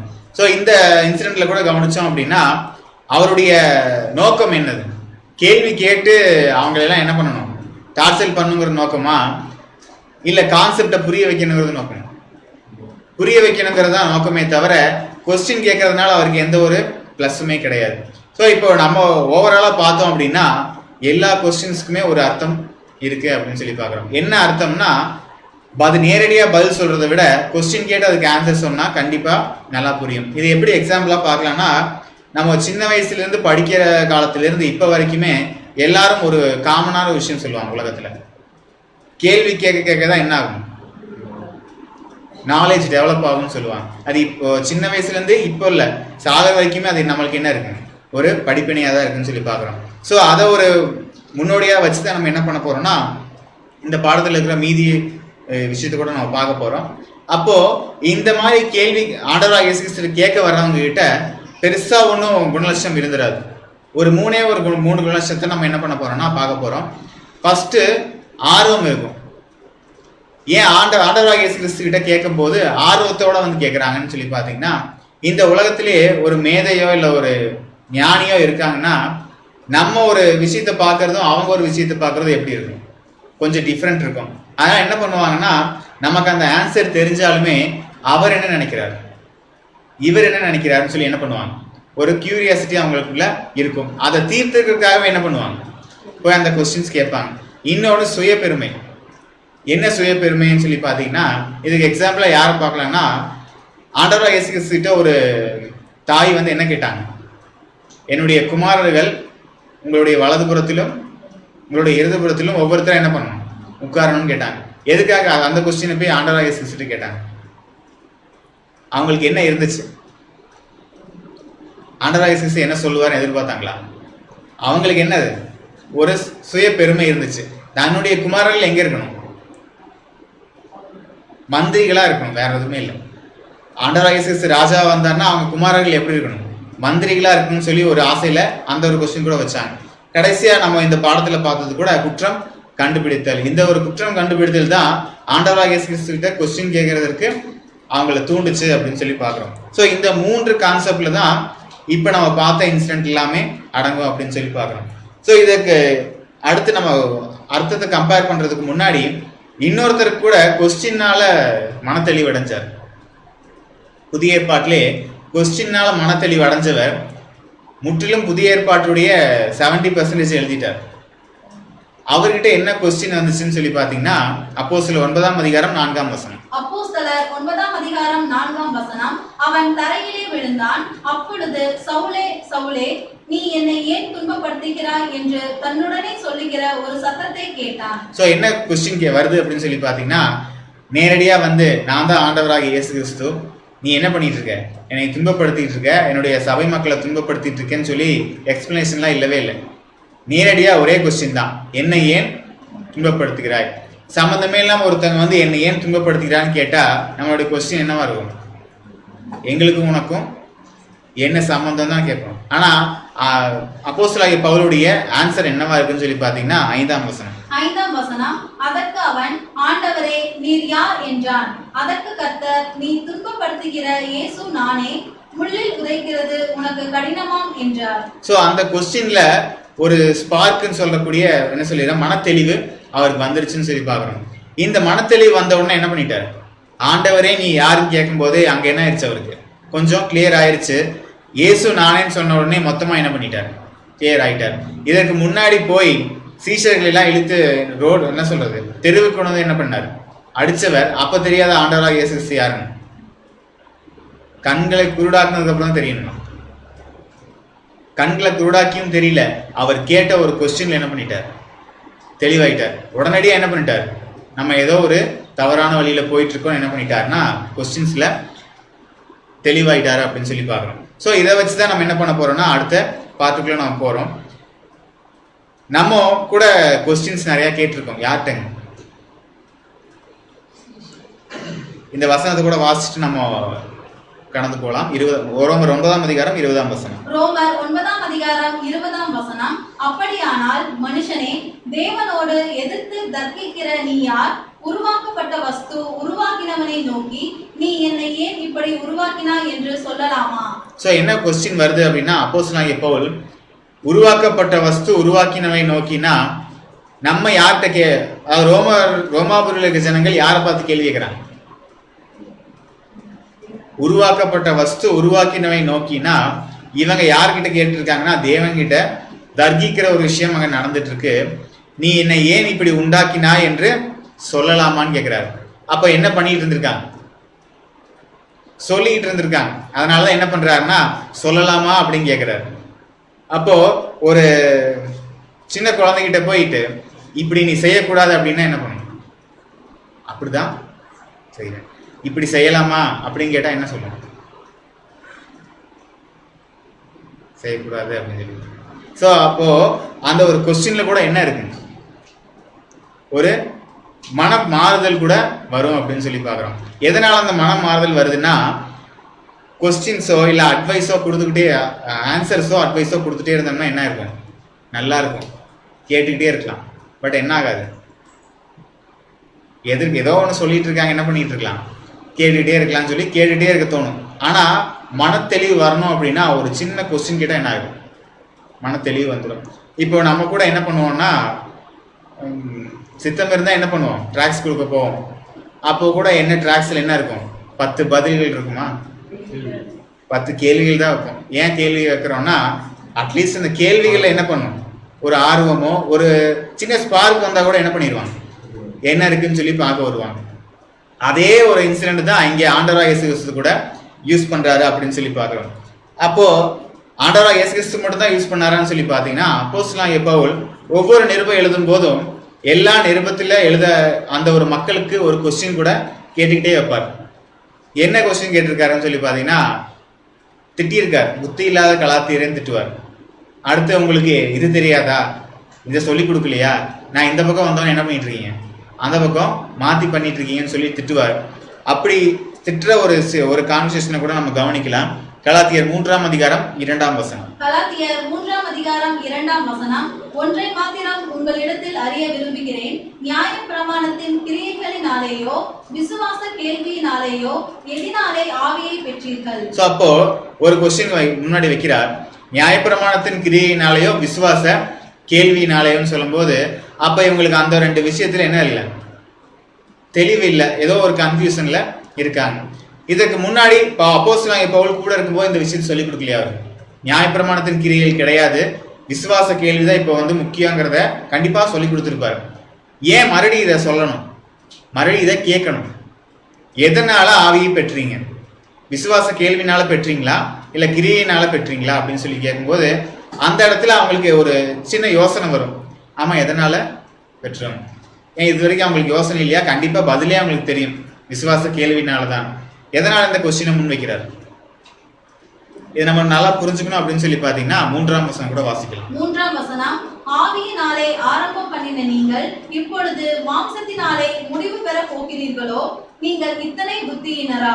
சோ என்ன ஒரு திட்டத்தை எப்படி கேட்கிறாருன்னா கொஸ்டினா கேட்கிறாரு, இத்தனை புத்தியினரான்னு கேட்கும்போது நீங்க எதுல ஆரம்பிச்சிட்டீங்க, ஆவியில ஆரம்பிச்சிட்டீங்க. ஞானஸ்தானம் எடுக்கும் போதே உங்களுக்கு அந்த ஆவியில தான் ஆரம்பிக்கிறீங்க, மாம்சத்துல போய் முடிக்க போறீங்களான்னு கேட்கிறாரு. அவ மாம்சத்துல போய் முடிக்க போறதில்லை, அவங்க ரூட் எங்க இருக்கு, மாம்சத்துக்கு போற ரூட்ல போய்கிட்டு இருக்காங்கன்னு சொல்லி பாக்குறோம். இப்படி ஒரு கான்செப்டை இவங்களுக்கு சொல்லி தரணும்னா என்னதான் பண்ணி ஆகணும், கொஸ்டின் கேட்டுதான் ஆன்சர் சொல்லி ஆகணும் அப்படின்னு சொல்லி பாக்குறோம். அப்போ இந்த கலாத்திய சபையில இருக்கிறவங்க கொஞ்சம் கூட ஆவியில இல்லவே இல்லையா, அவங்க இதுக்கு முன்னாடி ஆவியில இருந்ததே இல்லையா அப்படின்னு சொல்லி பாத்தீங்கன்னா அதற்கும் அப்போஸ்தலனாகிய பவுலே பதில் சொல்றார். 4ஆம் வசனம். கலாத்தியர் 3ஆம் அதிகாரம் 4ஆம் வசனம். இத்தனை பாடுகளையும் வீணாய் பட்டீர்களோ, அவைகள் வீணாய் போயிற்றே. 5ஆம் வசனம். அன்றியும் உங்களுக்கு ஆவியை அளித்து உங்களுக்குள்ளே அற்புதங்களை நடப்பிக்கிறவர் அதை நியாயப்பிரமாணத்தின் கிரியைகளினாலேயோ விசுவாச கேள்வியினாலேயோ எதினாலே செய்கிறார். சோ என்ன கேட்கிறாருன்னா, ஃபர்ஸ்ட் கேட்ட கொஸ்டினை கொஞ்சம் மாத்தி இவங்கிட்டே கேட்கிறார். உங்களுக்கு விசுவாசம், உங்களுக்கு ஆவி எதனால கிடைச்சதுன்னு சொல்லி பாத்தீங்கன்னா நியாயப்பிரமாணத்தின் கிரியையினாலேயா விசுவாச கேள்வியினாலேயா எதனால உங்களுக்கு கொடுத்தாருன்னு கேட்கிறார். அப்போ நீங்க பெற்றது ஒரு வகையில் இருந்தாலுமே கொடுக்கறது யாரு, பிதாவாகிய தேவன் கொடுத்தது எதனால கொடுத்தார், நீங்க நியாயப்பிரமாணத்தை செஞ்ச கிரியையினால கொடுத்தாரா இல்ல நீங்க விசுவாச கேள்வியினால கொடுத்தாரா. விசுவாச கேள்வின்னு சொல்லும்போது என்ன ஆயிடுச்சுங்க, ரொம்ப சாலிடா இந்த பாடத்துக்கு நம்ம எதற்காக அந்த கொஸ்டினை எடுத்தோமோ அதே ஆன்சரா இங்க சொல்றாரு. சோ விசுவாச கேள்வியில தான் என்ன இருக்கு, அவங்களுக்கு ஆவியை பெற்றாங்க அப்படின்னு சொல்லி பார்க்கிறோம். அப்போ ஆவியை பெறது கூட என்ன வேணும், நம்மளுக்கு விசுவாச கேள்வி வேணும். கேள்வி இல்லாம நம்ம யாருமே இந்த ஒரு சத்தியத்துக்குள்ள வந்திருக்கோமா, கண்டிப்பா சான்ஸே கிடையாது. ஏதோ ஒரு வகையில ஒரு கேள்வி நமக்குள்ளேயே இருந்திருக்கும். அந்த ஒரு கேள்வியின் மூலமா தான் நம்ம என்ன பண்ணியிருக்கோம்னா இந்த சத்தியத்திற்குள்ள கூட வந்திருக்கோம். யாராவது சொல்ல முடியுமா, எனக்கு கேள்வியே எனக்கு கேள்வியே வரல, நான் ஏதோ சும்மா உள்ள வந்தேன் நான் படிச்சுட்டேன்னு சொல்ல முடியுமா? வந்திருந்தாலுமே கேள்வி வந்ததா என்ன பண்ண முடியும், அதற்கான ஆன்சரை கண்டுபிடிச்சு தான் நம்ம என்ன பண்ண முடியும்னா இந்த சத்தியத்துக்குள்ள வந்திருக்க முடியும் அப்படின்னு சொல்லி பார்க்கணும். ஸோ இப்படி ஒரு கான்செப்டை கலாத்திய சபைக்கு சொல்றார். அப்போஸ்தலனாகிய பவுல் மட்டும் இல்லை, யாக்கோபு கூட என்னதான் சொல்லி பார்த்தீங்கன்னா கேள்வி கேட்கறதுல வல்லவர். அவர் கேட்கிற கேள்வி கூட கவனிக்கலாம். யாக்கோபு 5ஆம் அதிகாரம் 11ஆம் வசனம். யாக்கோபு 5ஆம் அதிகாரம் 11ஆம் வசனம். இதோ பொறுமையா இருக்கிறவர்களை பாக்கியவான்கள் என்கிறோமே, யோபின் பொறுமையை குறித்து கேள்விப்பட்டிருக்கிறீர்கள், கர்த்தருடைய செயலின் முடிவையும் கண்டிருக்கிறீர்கள், கர்த்தர் மிகுந்த உருக்கமும் இரக்கமும் உள்ளவராய் இருக்கிறாரே. ஸோ இப்போ யாரை கொண்டு வராருன்னு சொல்லி பார்த்தீங்கன்னா யோபு கொண்டு வர்றாரு. இப்போ நம்ம சொல்லிக்கலாம், நான் என்ன பண்ணலாம், ரொம்ப பொறுமைசாலின்னு சொல்லிக்கலாம், இல்லை நிறைய பேர் பொறுமையாக கூட இருந்துகிட்டு இருக்கலாம். அதுக்கு அந்த மாதிரி ஆட்கள் கிட்ட இந்த கொஸ்டின் வைக்கலாம், யோபுவோட பொறுமை குறித்து கேள்விப்பட்டிருக்கீங்களா அப்படின்னு சொல்லி கேட்கிறாரு. இப்போ பொறுமையா இருக்கிறவங்க பாக்கியவான்கள்னா யோபு யாரு? பாக்கியவான். ஆனா பொறுமையாக இருந்தாரா கடைசி வரைக்கும்னா அதற்கு தான் ஆன்சர் சொல்றார், கர்த்தருடைய செயலின் முடிவையும் கண்டிருக்கிறீர்களே. அங்க கூட ஒரு வாக்குவாதம் எதுல தான் இருந்துச்சு? கொஸ்டின்ல தான் இருந்துச்சு. யோபு ஒரு 30 அதிகாரத்துக்கு கொஸ்டின் கேட்டார். ஆண்டவர் ஆன்சர் எப்படி சொன்னார்? அவர் ஒரு 2 அதிகாரத்துக்கு என்ன பண்ணார்? கொஸ்டின் கேட்டார். அப்ப 2 பேர்த்துக்குமே என்னதான் இருந்துச்சு? கொஸ்டின்லேயே அந்த ஒரு 40 அதிகாரமும் போச்சு. எதனால கொஸ்டின்லேயே போச்சு? இவர் யோபு கேள்வி கேட்டார்னா அதுக்கு இவர் என்ன பண்ணிருக்கணும்?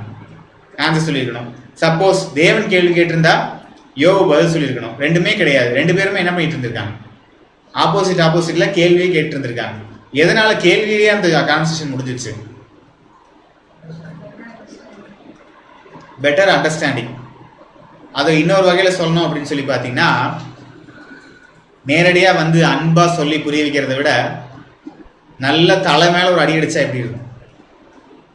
உனக்கு இது தெரியாதா அப்படின்னு சொல்லி கேட்டா எப்படி இருக்கும்? டக்குன்னு அது ஒரு மைண்ட்ல ஒரு தெளிவு வர்றதுக்கான வாய்ப்பு இருக்கு. அதைத்தான் கேட்கிறார், இந்த உலகத்தை உண்டாக்கும் போது நீ எங்க இருந்த அப்படின்னு கேட்கும்போது அவருடைய திங்கிங்லாம் எங்க போயிருச்சு? நேரா உலகத்தை உண்டாக்குனதுக்கு போயிருச்சு. ஆமா, உலகத்தை உண்டாக்குனப்போ நம்ம எங்க இருந்தோன்னு ஒரு கொஸ்டின் வந்த உடனே அவருக்கு என்ன ஆயிடுச்சு? டோட்டலா பிளாங்க் ஆயிடுச்சு. ஸோ இத்தனை நேரம் பேசினது எல்லாமே என்ன ஆயிடுச்சு? வீணாகி போயிருச்சு. அப்போ இவ்வளோ நேரம் பேசியிருக்கவே வேண்டாங்கிற ஒரு விஷயத்த கொண்டு வந்தது எதுன்னு சொல்லி பார்த்தீங்கன்னா பிதாவாகிய தேவனுடைய ஒரே ஒரு கேள்வி அப்படின்னு சொல்லி பார்க்குறோம். அது கண்டினியூஸாக நிறைய கேள்விகள் கேட்டார். ஆனால் ஸ்டார்டிங் இந்த ஒரு கொஸ்டின்ல என்ன ஆயிட்டாருன்னா யோபு கம்ப்ளீட்டாக டவுன் ஆயிட்டாரு அப்படின்னு சொல்லி பார்க்குறோம். அடுத்து இன்னொரு கான்செப்டை கூட கவனிக்கலாம். 1 கொரிந்தியர் 10ஆம் அதிகாரம் 28ஆம் வசனம். 1 கொரிந்தியர் 10ஆம் அதிகாரம் 28ஆம் வசனம். ஆயினும் இது விக்கிரகங்களுக்கு படைக்கப்பட்டதென்று ஒருவன் உங்களுக்கு சொன்னால், அப்படி அறிவித்தவன் நிமித்தமும் மனசாட்சியின் நிமித்தமும் புசியாதிருங்கள், பூமியும் அதன் நிறைவும் கர்த்தருடையது. சோ இப்ப கொரிந்து சபைக்கு இங்க ஒரு கான்செப்ட பேசுறாரு. என்ன பேசுறாருன்னா, விக்கிரகங்களுக்கு படைக்கப்பட்டதுன்னு ஒருவன் உங்களுக்கு சொன்னால், அப்படி அறிவித்தவன் நிமித்தம் மனசாட்சி நிமித்தமும் புசியாதிருங்கள்ங்கிறார். இப்ப கவனிச்சோம் அப்படின்னா, ஒரு சாப்பிட்ற பொருள் இருக்கு, அது விக்கிரகங்களுக்கு படைக்கப்படவே இல்லை. ஒருத்தர் அதை தூக்கி கொண்டு வந்து முன்னாடி வச்சுட்டு இது விக்கிரகங்களுக்கு படைக்கப்பட்டது தான் சாதிக்கிறார். அப்ப நம்ம சாப்பிடணுமா சாப்பிடக்கூடாதா அப்படிங்கிறது தான் இங்க ஒரு கொஸ்டின். சாப்பிடணுமா சாப்பிடக்கூடாதுன்னா சொன்னதுக்காக என்ன பண்ணாதீங்க, சாப்பிட்றாதீங்கிறாரு. இப்ப நம்ம கிட்ட கேட்டா பொய் சொல்லிட்டு இருக்கான், இது ஏன் நம்ம நம்பிட்டு நம்ம என்ன பண்றோம்? தெளிவா இருக்கும். நம்ம என்ன பண்ணலாம்? சாப்பிடலாம்னு சாப்பிட்டோம் அப்படின்னா அந்த இடத்துல என்ன ஆயிரும்னா, அறிவித்தவன் நிமித்தமும் மனசாட்சி நிமித்தம் என்ன பண்ணாதீங்க. உங்களுக்குன்னு ஒரு மனசாட்சி என்ன பண்ணிட்டு இருக்கேன், கொடுத்துருக்கேன், அதுக்காக என்ன பண்ணாதீங்க, சாப்பிடாதீங்க. நீங்க சாப்பிட்டீங்க அப்படின்னா மற்றவங்களுடைய விசுவாசத்தை கெடுக்கிற மாதிரி ஆயிரும் அப்படிங்கிறாரு. அப்ப என்னதாங்க சாப்பிடணும்? அப்ப நம்ம வாங்குறது எல்லாமே ஒருத்தர் இது விக்கிரகங்களுக்கு படைக்கப்பட்டதுங்கிறாரு. அப்ப நம்ம எதையுமே சாப்பிடக்கூடாதா அப்படின்னா அதற்கும் பவுல் ஒரு ஆன்சர் சொல்றார். 25ஆம் வசனம். 25ஆம் வசனம். கடையிலே விற்கப்படுகிற எதையும் வாங்கி புசியுங்கள், மனசாட்சியின் நிமித்தம் நீங்கள் ஒன்றையும் விசாரிக்க வேண்டியதில்லை. அப்போ நீங்க என்ன பண்ணீங்க? உங்களுக்கு ரொம்ப அப்படி சாப்பிடணும்னு இருந்தா நேரம் எங்க போய்க்கிங்க? கடையில போய் வாங்கிக்கிறாரு. அப்ப கடையில போய் வாங்குறது கூட என்ன இல்லைன்னு சொல்லி பாத்தீங்கன்னா அதை விசாரிக்க தேவையில்லை. இப்ப விசாரிக்கிறது அப்படிங்கிறது கூட நம்ம இந்த ஒரு பாடத்திற்காக நம்ம எப்படி கனெக்ட் பண்ணி பார்க்கலன்னா, கொஸ்டின். இப்போ ஒருத்தர் நான் இந்த மாதிரி சொல்றார், இது விக்கிரகங்களுக்கு படைக்கப்பட்டதுன்னு. அப்ப நமக்குள்ள ஒரு கொஸ்டின் கண்டிப்பா வரணும். இதை சாப்பிடலாமா சாப்பிடக்கூடாதா? எங்க போய் கொஸ்டின் கேட்கறது? யார்கிட்ட போய் கேட்கறது? அந்த டைம்ல யாருக்காவது ஃபோன் பண்ணி இந்த மாதிரி நடக்குது என்ன பண்ணலாம் அப்படின்னு அவங்க என்ன சொல்லுவாங்க? ஒன்று சாப்பிடு, இல்லை சாப்பிடு, என்ன முதல்ல என்ன பண்ணு, சாப்பிட விடுன்னு சொல்லுவார். ஸோ அப்போ என்ன பண்ணணும்னா யார்கிட்ட தான் கேட்டாகணும். அதான் அவர் சொல்லிட்டார், உங்கள் மனசாட்சி நிமித்தம்னு. நமக்குள்ளே என்ன பண்ணிட்டார்? உலக பிரகாரமா சொன்னா மனசாட்சி, நம்ம பிரகாரமா சொன்னா சத்தியத்தின் பிரகாரமா சொன்னா புதிய சிருஷ்டி, புதிய என்ன பண்றாரு, புதிய மனுஷன் கூட உள்ள இருக்கார். ஆனா தவறா போய் பழைய மனுஷன் கேட்டீங்கன்னா என்ன சொல்லுவார்? பொய் சொல்லிட்டு இருக்கா, நீங்க என்ன பண்ணிட்டு இருக்கீங்க, இதெல்லாம் உங்க மைண்டுக்குள்ள ஏத்தாதீங்க, நேரா போய் சாப்பிடுங்க, என்ன பண்ணணும்னு சொல்லி நல்ல டைரக்ஷன் கொடுப்பான். ஆனா புதிய மனுஷன் கேட்டீங்கன்னா என்ன சொல்லுவார்? பொய் சொல்றானோ உண்மை சொல்றானோ என்ன பண்ணிட்டான், சொல்லிட்டா என்ன பண்ணாதீங்க, சாப்பிடாதீங்கன்னு சொல்லி அந்த இடத்துல ஒரு டைவர்ட் கொடுப்பாரு அப்படின்னு சொல்லி பார்க்குறோம். ஸோ இதில் டோட்டலாக என்ன பண்ணோம் அப்படின்னா, ஃபர்ஸ்ட்லேருந்தே நம்ம பார்த்துட்டு வர்றது கொஸ்டின்ஸில் தெளிவு வரும். நம்ம எங்கேயும் போய் கொஸ்டின் கேட்க வேண்டியது இல்லை. நமக்குள்ளே என்ன பண்ணிட்டு இருக்காருன்னா சுயாதீன பிரமாணம் கூட கொடுத்துருக்காரு. அந்த சுயாதீன பிரமாணத்துக்கிட்ட நம்ம என்ன பண்ணணும், கொஸ்டின் வைக்க வேண்டியதெல்லாம் இருக்கும் அப்படின்னு. சரி, சப்போஸ் கொஸ்டினே கேட்கல, நம்ம வாட்டுக்கு நம்ம அந்த டைமில் என்ன தோணுதோ பண்ணிடுறோம், அப்போ எப்படி இருக்கும் நம்மளுடைய லைஃப்? ஸோ நமக்குள்ள ஒரு பிடிக்காத குணலட்சணம் கூட உள்ள வந்துடும். அது என்ன குணலட்சணம்னு சொல்லி பார்த்தீங்கன்னா 2 பேதுரு 2ஆம் அதிகாரம் 10ஆம் வசனம். 2 பேதுரு 2ஆம் அதிகாரம் 10ஆம் வசனம், விசேஷமாக அசுத்த இச்சையோட மாம்சத்திற்கேற்றபடி நடந்து கர்த்தத்துவத்தை அசட்டை பண்ணுகிறவர்களை அப்படி செய்வார். இவர்கள் துணிகரக்காரர்கள், அகங்காரிகள், மகத்துவங்களை தூஷிக்க அஞ்சாதவர்கள். ஸோ இப்படி என்ன சொல்றாருன்னா, எந்த விதமான கொஸ்டினுமே மனசுக்குள்ள வரல, நம்ம பாட்டுக்கு நம்ம தோன்றதை செஞ்சுட்டு போயிட்டே இருந்தோம்னா நமக்கு பேர் என்னன்னு சொல்லி பார்த்தீங்கன்னா நிறைய பேர் கொடுத்துருக்காரு பேதுரு. ஆனா இங்க சொல்லப்பட்ட மிக முக்கியமான பேர் துணிகரக்காரர் அப்படின்னு சொல்றாரு. எதனால அந்த துணிகரம் உள்ள வந்துரும்னா, நம்ம யார்ட்டையுமே கேட்க தேவையில்லை. இதை விட சொல்லணும்னா நம்மளை யாரும் கேட்க மாட்டாங்க அப்படிங்கிற ஒரு தைரியம் என்ன ஆயிரும்னா உள்ள வந்துடும். ஸோ இந்த துணிகரமா இருக்கிறவங்கள நம்ம நோட் பண்ணியிருக்கோம் இல்லைங்களா? நம்ம அனுதின வாழ்க்கையில நம்ம உலகத்திலேயே நிறைய சந்திச்சிருக்கோம். என்ன பண்ணுவாங்க துணிகரமா இருந்தா? தம்பி, அங்க ஒரு குழி இருக்கு, நேரா போயினா என்ன பண்ணிடுவேன், விழுந்துருவேன். எனக்கு தெரியாமலா போயிட்டு இருக்கேன், நான் விழுக போறதே எங்கதான், குழிக்குள்ளதான், அது எனக்கே தெரியும். இது என்ன பண்ணிட்டு இருக்கீங்க, நீங்க சொல்லிக்கிட்டு இருக்கீங்க. இது உலக பிரகாரமா. நம்மளுடைய அனுதின வாழ்க்கையில சத்திய வாழ்க்கையில நம்ம என்ன பண்ணக்கூடாதுன்னா, இந்த துணிகரத்தை உள்ள கொண்டு வந்தோம் அப்படின்னா கண்டிப்பா என்ன பண்ண முடியாது, அடுத்த கட்டத்துக்கு போகவே முடியாது. இந்த இடத்துலயே ஸ்டாப் ஆகி இங்கேயே நம்ம வாழ்க்கை முடிஞ்சிடும் சொல்லி பார்க்குறோம். அப்படி துணிகரமா இருக்கிறவங்களுக்கு என்னதான் ஒரு லட்சியம்?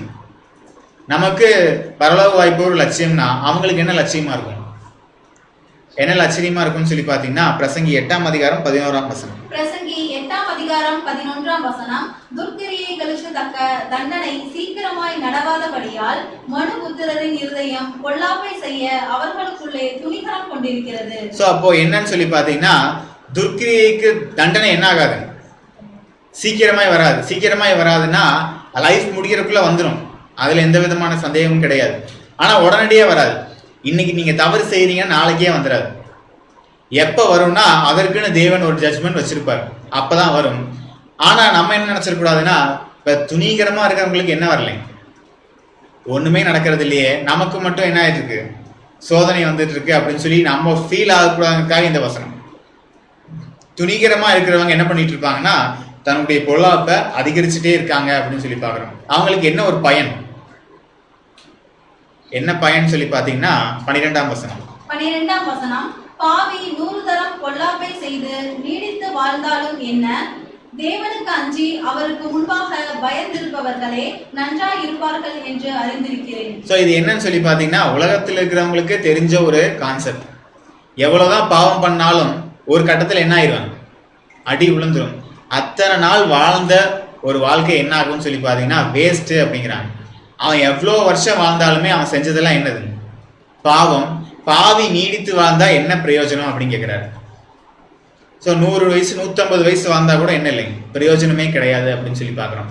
அப்படி இருக்கிறவங்களை விட தேவனுக்கு அஞ்சி ஒரே ஒரு நாள் வாழ்ந்தா என்ன பண்ணுவாங்க, பூரண மகிமை இருக்கும் அப்படின்னு சொல்லி பார்க்குறோம். அதற்கு என்னன்னு சொல்லி பார்த்தீங்கன்னா, தேவனுக்கு இருக்கிற பயபக்தி இருந்தா அப்படின்னு சொல்லி பார்த்தீங்கன்னா நமக்கு துணிகரம் நம்ம வாழ்க்கைக்குள்ள வராதுன்னு சொல்லி பார்க்குறோம். ஸோ துணிகரமே வரக்கூடாதுன்னா நமக்கு உள்ளாக ஒரே ஒரு கேரக்டர் இருந்தால் போதும். கேரக்டர் கூட நமக்கு மனசாட்சியில ஒரே ஒரு சின்ன கொஸ்டின்ஸ் இருந்தா போதும்னு சொல்லி பார்க்குறோம். என்ன கொஸ்டின்ஸ் வேணும் அப்படின்னு சொல்லி பார்த்தீங்கன்னா, எந்த ஒரு செயல் செய்யறதுக்கு முன்னாடியுமே நம்ம ஏதாவது ஒரு கொஸ்டினை முன்னாடி வைக்கணும். அது கரெக்டுன்னே தோணுனாலுமே அந்த இடத்துல நம்மளுடைய ஒரு கேள்வியை நம்ம முன் வச்சோம் அப்படின்னா எந்த வகையிலுமே என்ன பண்ண மாட்டோம், துணிகரத்துக்குள்ள போக மாட்டோம். சப்போஸ் ஒரு பாவம் பண்றோம், அந்த பாவத்தை அடுத்த நாள் செய்யறோம், அதுக்கு அடுத்த நாள் செய்யறோம், செஞ்சுக்கிட்டே இருந்தா என்ன ஆயிரும், பழகிரும். அதுக்கப்புறம் அது என்ன ஆயிரும், பாவம்னே தெரியாது. அதுக்கு பேர் தான் துணிகரம் அப்படின்னு சொல்லி பார்க்கணும். அந்த துணிகரம் நமக்குள்ள வரக்கூடாதுன்னா ஏதோ ஒரு விஷயம் நமக்கு தவறுன்னு தோணுச்சுனாலும் என்ன பண்ணிடலாம், ஃபர்ஸ்ட் கொஸ்டினை முன்னாடி வச்சிடலாம். இந்த செயல் நம்ம செய்யறது கரெக்டா அப்படின்னு சொல்லி கொஸ்டின் கேட்கல அப்படின்னா நம்மளால என்ன பண்ண முடியாது, சர்வைவ் ஆகவே முடியாது. ஸோ இதற்கு பெஸ்ட் எக்ஸாம்பிள் யாருன்னு சொல்லி பார்த்தீங்கன்னா நெகேமியா. ஸோ ரொம்ப டிஃப்ரெண்டாக பார்த்தீங்கன்னா அவர் யார்ட்டையும் போய் கொஸ்டின் கேட்கல, என்ன பண்ணார், கொஸ்டின் கேட்க வச்சார். யார, ராஜாவை. போய் சமூகத்தில் என்ன பண்ணார், துக்கமாக தான் நின்று இருந்தார். அவர் கேட்ட ஒரே கொஸ்டின்ல ஆலயம் கட்டி முடிஞ்சாச்சு. அந்த ஒரு கொஸ்டின் கேட்கலன்னா, சப்போஸ் மூஞ்சியை அவர் அந்த மாதிரி முகவாடெல்லாம் வைக்கல, நார்மலா இருந்துட்டாரு, அவர் என்ன பண்ணியிருப்பார், சாப்பிட்டு போயிருப்பார். அந்த நாள் என்ன இருக்கும், மற்றொரு நாள் மாதிரி கடந்து போயிருக்கும். அவர் மட்டும் அந்த ஒரு முகவாடலை வைக்காம ராஜா கொஸ்டின் கேட்காம இருந்திருந்தாருன்னா என்ன ஆயிருக்காரு, ஒண்ணுமே நடந்திருக்காதுன்னு சொல்லி பார்க்கணும். ஸோ இதை கூட அதே கான்செப்ட் தான் எஸ்தரும் பண்ணாங்க. விருந்து போனதும் என்ன பண்ணாங்க, ராஜா ஏதாவது கொஸ்டின் கேட்கணும்னே விருந்து வச்சாங்க. என்ன கொஸ்டின் கேட்டாருன்னா, நீ என்ன கேட்டாலும் என்ன பண்ணுவேன் தரேன்னு சொன்ன உடனே நீங்க ஒண்ணுமே பண்ண வேண்டாம், இன்னொரு தடவை நான் விருந்து வைக்கிறேன், அதற்கு என்ன பண்ணுங்க, நீங்களும் உங்க ஃப்ரெண்டு வந்துருங்க அப்படின்னு சொல்லி என்ன பண்ணிட்டாங்க, கூப்பிட்டு வராங்க. அந்த இடத்துல என்ன ஆயிடுச்சு, அடுத்த கொஸ்டினும் அதே தான் வந்துச்சு, நீ என்ன கேட்டாலும் தரேன்னு சொன்ன உடனே அந்த இடத்துல என்ன ஆயிடுச்சுன்னா ஆமானுடைய லைஃப் முடிஞ்சிருச்சு அப்படின்னு சொல்லி பார்க்குறோம். ஸோ இதுக்கு எல்லாமே அடிப்படை என்னன்னு சொல்லி பார்த்தீங்கன்னா கொஸ்டின்ஸ் அப்படின்னு சொல்லி பார்க்குறோம். ஸோ அடுத்த ஒரு வசனம் கூட வாசிக்கலாம். 1 பேதுரு 5ஆம் அதிகாரம் 10ஆம் வசனம். 1 பேதுரு 5ஆம் அதிகாரம் 10ஆம் வசனம். கிறிஸ்து இயேசுவுக்குள் நம்மை தமது நித்திய மகிமைக்கு அழைத்தவராய் இருக்கிற சகல கிருபையும் பொருந்திய தேவன் தாமே கொஞ்ச காலம் பாட அனுபவிக்கிற உங்களை சீர்படுத்தி ஸ்திரப்படுத்தி பலப்படுத்தி நிலைநிறுத்துவாராக. ஸோ இந்த வசனம் எதற்காக பார்க்குறோம் அப்படின்னு சொல்லி பார்த்தீங்கன்னா, இவ்வளவு கொஸ்டின்ஸ் ஒவ்வொரு செயல் செய்யும் போது கொஸ்டின் கேட்டு கேட்டு கேட்டு டயர்ட் ஆகிட்டு இதுக்கு மேலே என்ன கொஸ்டின் நமக்கு சரின்னு தோன்றதை என்ன பண்ணிட்டு போகலாம், பண்ணிட்டு போயிடலாமே அப்படின்னு சொல்லி நம்ம முடிவெடுத்துடக்கூடாது. எதனால அந்த ஒரு கொஞ்ச காலம்ங்கிற ஒரு விஷயத்தை கொண்டு வராருன்னா, இது எல்லாமே என்னதான், கொஞ்ச காலம்தான். கொஞ்ச காலம்னா எத்தனை வருஷம், நமக்கு ஒரு 50 வயசு ஆகிற வைக்குமா, நிறைய பேருக்கு 50 வயசு ஆயிருக்கலாம். பட் நமக்கு ஒரு 50 வயசா இல்லை நம்ம இப்ப இருந்து ஒரு 50 வருஷமா எப்படிங்கிறதெல்லாம் நம்ம யோசிக்கிறதுக்காகவா அப்படின்னு சொல்லி பார்த்தீங்கன்னா கிடையாது.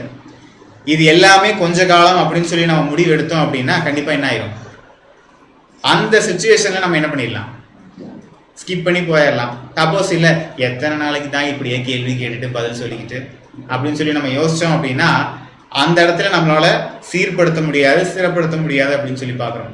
அப்போ யார்கிட்ட தான் நம்ம ஹெல்ப்புக்கு போகணும், கண்டிப்பா தேவன்கிட்ட தான் போகணும். அவர் கிறிஸ்து இயேசுக்குள்ள நம்ம என்ன பண்ணுவார்னா வழி நடத்துவார் அப்படின்னு சொல்லி பார்க்குறோம். ஸோ இப்போ டோட்டலா நம்ம பார்த்த ஒரு கன்சல்டேஷன் என்னன்னு சொல்லி பார்த்தீங்கன்னா, ஆதியிலிருந்து இப்போ வரைக்குமே கொஸ்டின் கேட்காம எதுவுமே நடக்கல அப்படின்னு சொல்லி பார்க்குறோம். ஸோ இப்போ நிறைய பேர் கூட யோசிக்கலாம், சரி கொஸ்டின் கேட்கல, நம்ம துணிகரமா இருந்துட்டோம், நம்ம லைஃபும் முடிய போகுது, என்னதான் பண்ண போறோம் நம்ம, இதுக்கப்புறம் மிஞ்சி போனா எனக்கு ஒரு 10 வருஷம் நான் உயிரோடு இருப்பேன் அப்படின்னா இந்த 10 வருஷத்துக்குள்ள நம்ம எவ்வளவு முடியும், எவ்வளவு கொஸ்டின்ஸ் கேட்க முடியும்.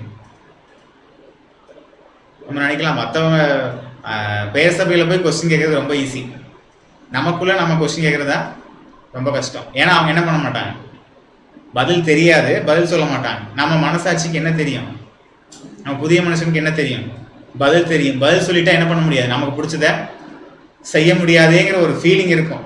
ஆனால் வேற வழியே கிடையாது, நமக்கு பிடிச்சதை செய்ய நம்ம இங்கே வரலை, பிதாவாகிய தேவனுடைய சித்தத்தை நிறைவேற்றிட்டு தான் வந்திருக்கோமே தவிர நம்மளுடைய சுய இஷ்டமோ சுய பெருமையோ நமக்கு இங்கே வரக்கூடாது அப்படின்னு சொல்லி பார்க்குறோம். அதற்காகத்தான் இந்த கொஸ்டினே தவிர வேற எதுக்காகவுமே கிடையாது. ஸோ அப்படி கேள்வி கேட்கல அப்படின்னா நம்மளால என்ன பண்ண முடியாதுன்னா நெக்ஸ்ட் ஸ்டெப்புக்கு கடந்து போக முடியாதுன்னு சொல்லி பார்க்குறோம். ஸோ இப்போ இப்படிப்பட்ட ஒரு சில காரியங்களை கூட நம்ம பார்த்துருக்கோம். கடைசியாக ஒரே ஒரு சின்ன கான்செப்டை பார்த்து நம்ம இந்த பாடத்தை முடிக்கலாம். என்ன ஒரு கான்செப்ட்னு சொல்லி பார்த்தீங்கன்னா, ஆண்டவராக இயேசு கிறிஸ்து இந்த ஒரு பூமியில் வந்ததுக்கப்புறம் அவர் அனுதின வாழ்க்கையில் நிறையா விஷயங்களை கடந்து போனார். கானா ஒரு கல்யாணத்தில் ஸ்டார்ட் பண்ணி கடைசியாக அவர் மரணத்தை வரைக்கும் நிறைய இன்சிடெண்ட்டை ஃபேஸ் பண்ணிட்டார். நம்ம ஒவ்வொரு சுவிசேஷத்துலையும் ஒவ்வொரு மாதிரி பார்ப்போம். மத்தேயு என்ன சொல்லியிருப்பார்? 28 அதிகாரம் பேசியிருப்பார். மார்க்கு அவ்வளோ அவசியம் இல்லை, 14 தான். லூக்கா ஒரு 25 அடுத்து யோவான் பார்த்தீங்கன்னா 21 சொல்லி பார்க்கும்போது ஒவ்வொருத்தரும் ஒவ்வொரு வியூவை வேற வேற மாதிரி வச்சிருந்தாங்க. ஆனால் ஆண்டவராகிய இயேசு கிறிஸ்து மத்தேயு கிட்ட ஒரு மாதிரியும், மார்க் கிட்ட ஒரு மாதிரியும், லூக்கா கிட்ட ஒரு மாதிரியும் சொல்லி கொடுத்தாரு. எல்லாத்துக்குமே ஒரே மாதிரி தான் சொன்னார். ஏன் அவங்கெல்லாம் டிஃப்ரெண்டாக எழுதுனாங்க? ஸோ இப்போ இன்னொரு விஷயம் கூட யோசிக்கலாம். யோவான் டைரக்டா சொல்லலாமே, நான் தான் அந்த இடத்துல ஓடினேன், நான் தான் துரிதமாய் ஓடினவன், நான் தான் இயேசுவுக்கு அன்பாய்ந்த சீசன். ஏன் அந்த இடத்துல சொல்லாம இயேசுவுக்கு அன்பாய்ந்த சீசன் சொல்றாரு? தன்னை முன்னிலைப்படுத்தாம எதற்காக அங்க ஒரு விஷயம் சொல்றாரு? ஸோ லூக்காவும் நிறைய கவனிக்கலாம். அப்போஸ்தலர் நிருபத்துல நாங்கள் தான் சொல்லுவாரே தவிர லூக்காவாகிய நான் போனேன்னு சொல்ல மாட்டார். எதனால 4 சுவிசேஷத்திலும் வேற வேற மாதிரி திங்க் பண்றாங்க? எல்லா 4 பேருமே எல்லாமே ஒரே ஒரு இன்சிடென்ட் தான் சொல்ல போறாங்க. ஆண்டவராகிய இயேசு கிறிஸ்து வாழ்க்கையில் நடந்த விஷயங்களை சொல்ல போறாங்க. எதனால எல்லாருமே வேற வேற ஆங்கிள் சொல்றாங்க? இப்ப நம்மளே நிறைய பேர் என்ன சொல்றோம்னா சத்தியத்தை பேசுறோம், ஒரே கான்செப்ட் எடுப்போம், ஒரே கான்செப்ட்ல 100 கான்செப்ட் வரும், 100 ஆங்கிள் வரும். எதனால 100 ஆங்கிள் வருது? ஸோ எந்த கான்செப்டை ஒருத்தர் எடுத்துட்டாரு, தூக்கி வேற வச்சுட்டு வேற ஏதாவது நம்ம யோசிக்கலாமா? அப்படி யோசிக்க ஆரம்பிச்சோம்னா என்ன பண்ண முடியாதுன்னா 100 நாள் 150 நாள் நம்ம இந்த பாடத்தை கண்டினியூ பண்ணியிருக்க முடியாது. ஸோ ஏன் வருது அப்படின்னு சொல்லி பார்த்தீங்கன்னா, இந்த பாடத்தை இந்த ஆங்கிளில் ஒருத்தர் எடுத்தாச்சு, அடுத்தது நம்ம என்ன பண்ண போறோம்னு சொல்லி யோசிச்சோம் அப்படின்னா தான் அடுத்த கான்செப்ட் போக முடியும். சப்போஸ் அங்கேயே இல்லை முடிஞ்சிச்சு, இந்த கான்செப்ட் இதுக்கு மேலே யாருனாலும் என்ன பண்ண முடியாது, பேசவே முடியாது, ஸ்டாப் பண்றோம் அப்படின்னா அந்த இடத்துல என்ன ஆயிடுச்சு? கொஸ்டினுக்கு வேலை இல்லாமல் போயிடுச்சு. அந்த இடத்துல இதை இப்படி அடுத்த கட்டத்துக்கு அடுத்த வேற விதமா நம்ம எப்படி கொண்டு போகலாம்னு சொல்லி யோசிச்சோம் அப்படின்னா மட்டும்தான் நமக்கு அடுத்து. ஏன் இந்த 4 சுவிசேஷத்தை எழுதினவங்களை குறித்து பேசுறோம் அப்படின்னா, 4 பேருமே ஒவ்வொரு திங்கிங்ல தான் இருந்தாங்க. 4 பேருமே ஒரே திங்கிங்ல கிடையாது. என்ன திங்கிங்னு சொல்லி பார்த்தீங்கன்னா, இவர் ஆண்டவராகிய இயேசு கிறிஸ்து இப்படி இந்த ஒரு இன்சிடென்ட்ல இதைத்தான் சிந்திச்சிருப்பாரு, இதைத்தான் யோசிச்சிருப்பாருன்னு ஒருத்தர் சொல்லுவார். இல்ல இந்த ஒரு இன்சிடென்ட்ல இப்படி யோசிச்சிருக்க மாட்டார், நான் நினைக்கிற மாதிரி தான் யோசிச்சிருப்பார். ஏன் டிஃப்ரெண்ட் திங்கிங் வருதுன்னா, ஒவ்வொருத்தருக்கும் என்ன இருக்கு, இண்டிவிஜுவல் சுயாதீனம் இருக்கு அப்படின்னு சொல்லி பார்க்குறோம். ஸோ அதே தான் நம்ம என்ன பண்றோம்னா இந்த ஒரு பாடத்திலே கவனிக்கிறோம். இண்டிவிஜுவலா ஒவ்வொருத்தருக்கும் என்ன இருக்கு, சுயாதீனம் இருக்கு. எல்லாருமே ஒரே மாதிரி திங்க் பண்ணிட்டோம்னா, இப்போ பேசபில் அதான் நடக்குது. ஒருத்தர் சொல்லுவார், அதுதான் என்ன பண்ணுவாங்க, எல்லார் மைண்ட்லயும் இருக்கும். அப்படி இருந்தால் என்ன ஆயிரும்னு சொல்லி பார்த்தீங்கன்னா கண்டிப்பா சக்ஸஸ் ஆகவே முடியாது. ஒவ்வொருத்தரும் ஒவ்வொரு அவங்களுக்குள்ள இருக்கிற ஒரு சிந்தனையை நம்ம எழுப்பணும் அப்படின்னா தான் டிஃப்ரெண்டான நம்மளுக்கு ஒரு கான்செப்ட்ஸ் வரும் அப்படின்னு சொல்லி பார்க்குறோம். ஸோ இதை கூட நம்ம ஏன் பார்க்குறோம் அப்படின்னா, கொஸ்டின்ஸ் கண்டிப்பாக முக்கியம் அப்படின்னு சொல்லி பார்க்குறோம். ஸோ இந்த ஒரு பாடத்தில் கூட நம்ம கவனிச்சது, அனுதின வாழ்க்கையில் ஒவ்வொரு இன்சிடென்ட்ல கூட நமக்கு கொஸ்டின் வரல அப்படின்னு சொல்லி பார்த்தீங்கன்னா நம்மளால என்ன பண்ண முடியாது, அடுத்த கட்டங்கிற ஒரு விஷயமே நமக்கு இல்லாமல் போயிடும் அப்படின்னு சொல்லி பார்க்குறோம். ஸோ அப்படி அனுதின வாழ்க்கையில் கூட நம்ம ஒவ்வொரு இன்சிடென்ட்டை கடந்து செல்லும் போதும் கொஸ்டின்ஸ் மூலியமா நம்ம கடந்து சென்றோம் அப்படின்னு சொல்லி பார்த்தீங்கன்னா நம்மளும் தேவனுடைய ராஜ்யத்தில் சென்று செல்லலாம்னு சொல்லி பார்க்குறோம். தேவன் தாமே ஆசீர்வதிப்பாராக.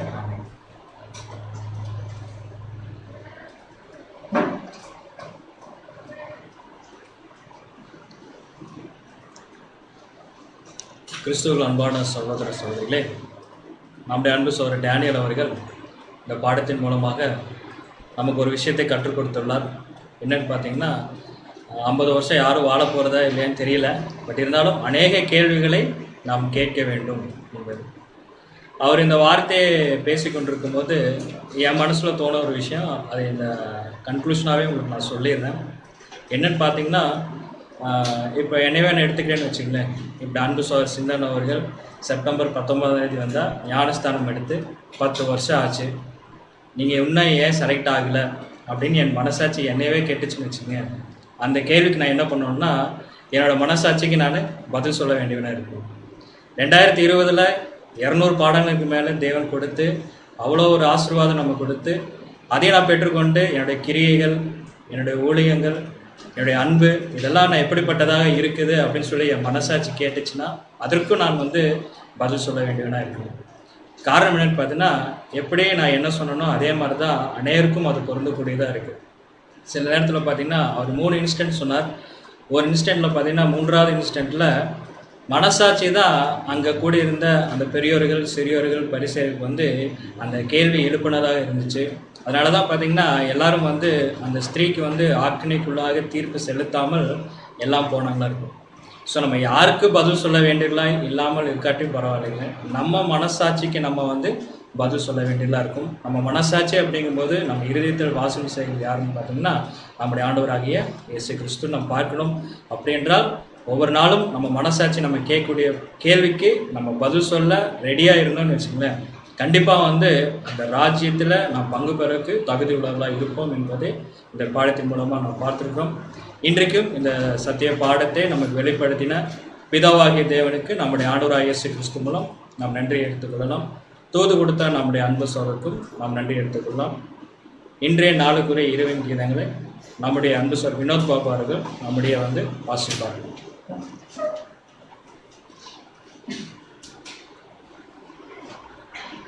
இன்றைய நாளுக்குரிய இறைவன் இணைய கீதங்கள் 2 நாளாகவும் 32ஆம் அதிகாரம் 8ஆம் வசனம். நமக்கு துணை நின்று நம்முடைய யுத்தங்களை நடத்த நம்மோடு இருக்கிறவர் நம்முடைய தேவனாகிய கர்த்தர் தானே. இதற்குரிய விளக்கம், இன்றைக்கு ஆவிக்குரிய இஸ்ரவேலராகிய கர்த்தருடைய பிள்ளைகளுக்கு எவ்வளவு அருமையான பாடம் இங்கே இருக்கிறது. நம்முடைய பலமான மேட்டுமையான விரோதிகள் தேவனையும் அவருடைய வாக்குத்தத்தங்களையும் அசட்டை செய்து நம்மேல் வெற்றி கொள்ள மிகுதியாய் முயன்று வருகின்ற இந்த வேளையில் நாம் நமது கர்த்தரையும் அவருடைய வாக்குத்தத்தங்களையும் உறுதியாய் பற்றி கொள்ள வேண்டும்.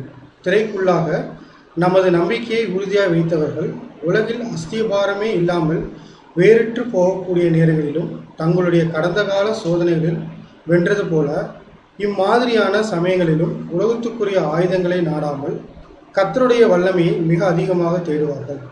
பூமிக்குரிய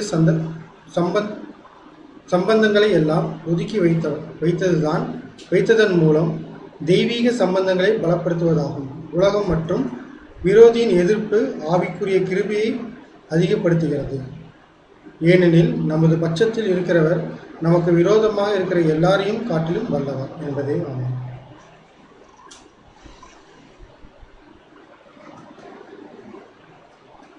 கிறிஸ்துவ அன்பான சகோதர சகோதரர்களே, இன்றைக்கும் இந்த நாள் கூட்டத்துக்கு முடிவாக நம்முடைய அன்பு சார் ஜேம்ஸ் பாஸ்கர்கள் நம்முடைய ஜெபம் செய்வார். அதைத் தொடர்ந்து அறிவிப்பு அவரே கூறுவார். அத்துடன் இந்த நாளுக்குரிய கூட்டம் நிறைவடைகிறது.